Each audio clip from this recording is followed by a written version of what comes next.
Coming up on today's episode of Airborne Unlimited, Piaggio Aviation is for sale, Matt Zuccaro passes away, and Able Flight announces its class of 2020.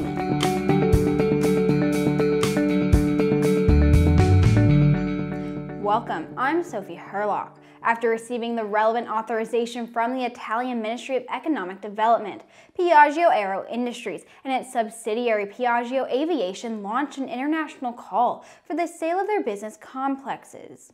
If you are interested in buying all or part of the business complexes of the companies, send your expression of interest to Extraordinary Commissioner Vincenzo Nicastro by April 3rd. After assessing the quality and completeness of each proposal, the Commissioner will decide whether to admit the applicants to the following steps. Any final determination with regard to the sale shall be subject to authorization of the Italian Ministry of Economic Development, after hearing the opinion of the Surveillance Committee. Piaggio Aerospace goes to potential buyers with approximately 450 million orders in execution, to which further agreement will shortly be added for a value of approximately $495 million, thus bringing the total order intake to approximately $989 million. We'll be right back with the rest of the news.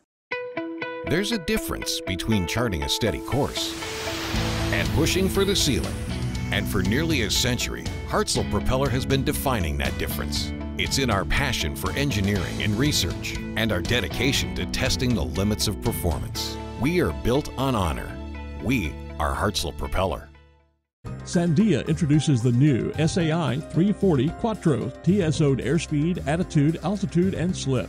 With integral backup battery, safety never looked so good. See it now at www.sandia.aero. Welcome back. It's time for today's trip around the patch.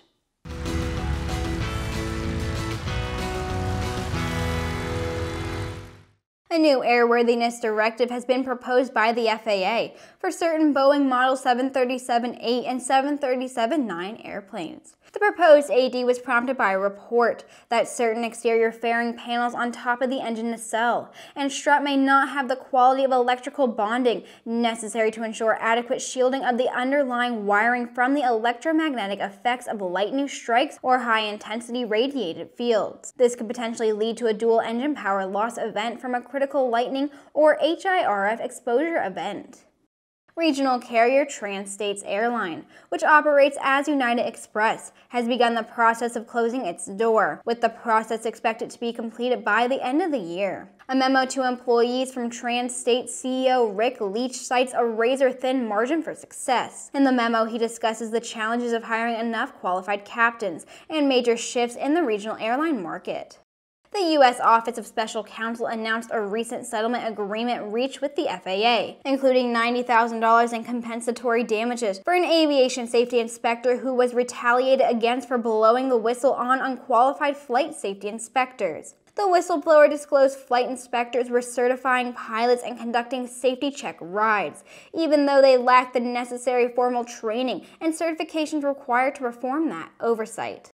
Silver Airways announced the history-making milestone appointment of Cindy Gouet as the first female captain to fly the ATR 600 series aircraft in the U.S. In addition, Captain Gouet is now flying alongside Silver Airways' first all-female flight crew, including First Officer Susan Sugar and Flight Attendants Rachel Peacock and Flavia Fabiano. We'll be right back with the rest of the news.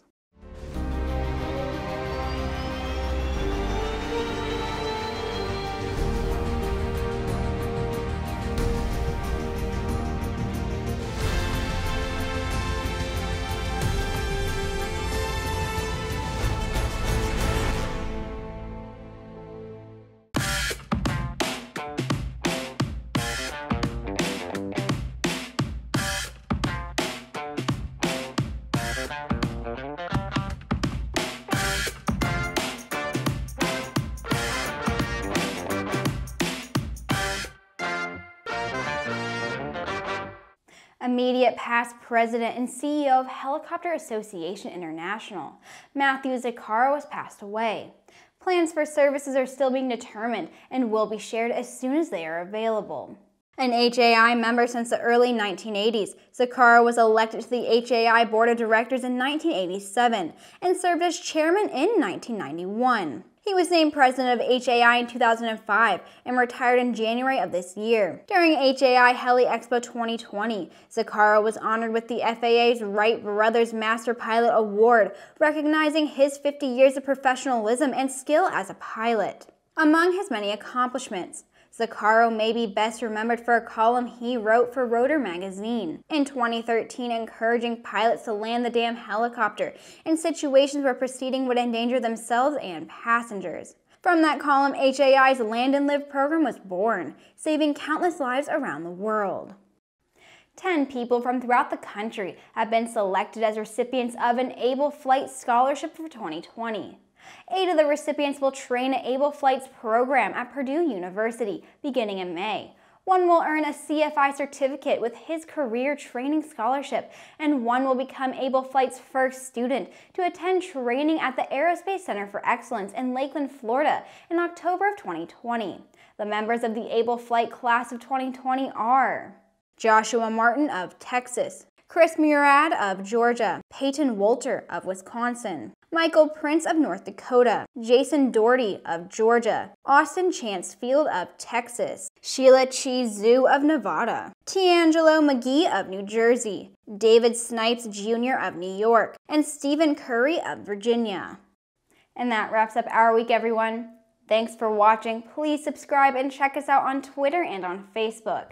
To stay up to date on the latest aviation and aerospace news this weekend, head over to aero-news.net. I'll see you Monday.